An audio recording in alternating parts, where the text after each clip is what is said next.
Well, as we move through chapter 11, we come, of course, to verse 19. And Solomon says the following. He says, "Truly the righteous attain life, but whoever pursues evil finds death." Now, I think part of understanding this, we have to begin by defining what does the Bible mean when it calls someone evil?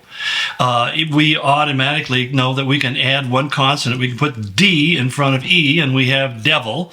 And basically, that would be an appropriate way of describing it. Somebody who is evil is someone who is following the lead of the devil. But as we really step back and look at it, think about Adam and Eve.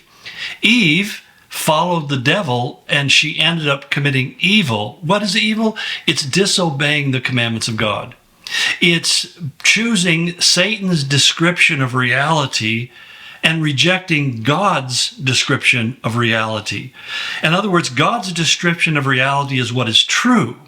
And if we follow that which is true, we'll also find that it's right, it's good, it's wholesome, it's blessed. It brings joy and fulfillment to your life. And at the end of the day, you say your life is blessed.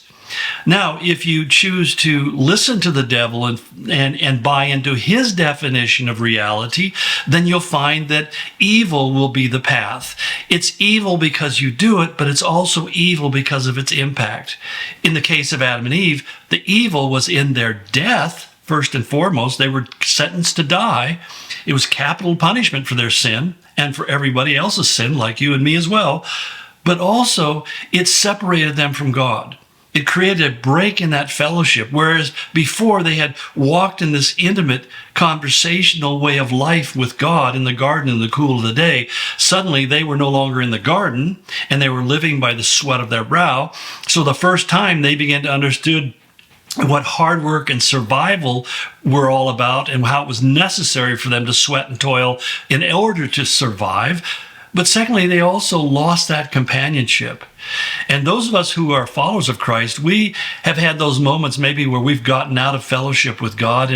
And it is really the emptiness and the loneliness that we feel in those moments that really causes us to run back into his presence and saying, "Lord, forgive me for my decision, my choices, my lapses, my lethargy." Maybe it was just apathy, but forgive me for that, God, because I want to live in your holy presence in a way that I've never known before. I was talking with a widow yesterday. In fact, it was a really great conversation, and she was sharing with me how that since her husband has passed, the kids have grown up and gone off on their own, and she's on her own. How that she's experienced an intimacy with God that she had never known quite before, and I think you were feeling a little guilty about it. And I was trying to encourage her, saying, you can live in the land of regret, and we all have regrets. We've got tons of them, but there's something wonderful about that time when we come into this place where we're no longer carrying the weight of relationships. I mean, relationships are valuable, they're important, they're fulfilling, they're necessary, but sometimes in order to maintain the necessities of life, we find it interrupts our ability just to spend time with God.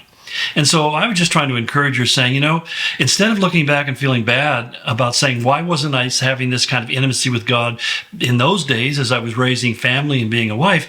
Instead, thank God that you're in this moment. Because one of the things Paul said, that he says, if a woman is a widow or a man is a widower, he says, seek to be to stay single, because you'll have more attention to attend to the things of God. So this is a battle. I find people who have lost their mates, they are lonely, and they really miss not having them there.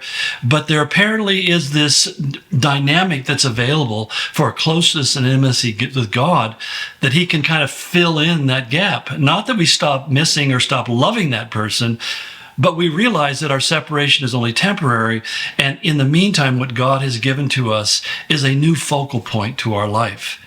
And so for all of us, really, whether you're married or not, single, widowed, or whatever, divorced, or whatever the case may be, the real question becomes, what is the primary focal point of your life?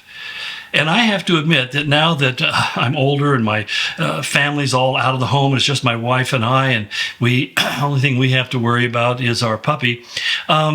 You know, the thing that I find most wonderful about every day, I look forward to every morning, is sitting down and opening up His Word and reading it and just reflecting on it. And that time with God is so precious and so valuable.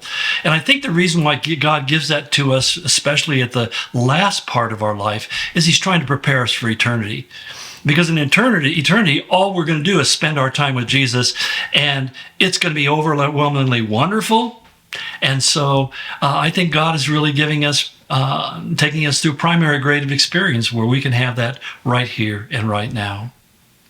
I hope that encourages Him. God bless you. We'll continue tomorrow.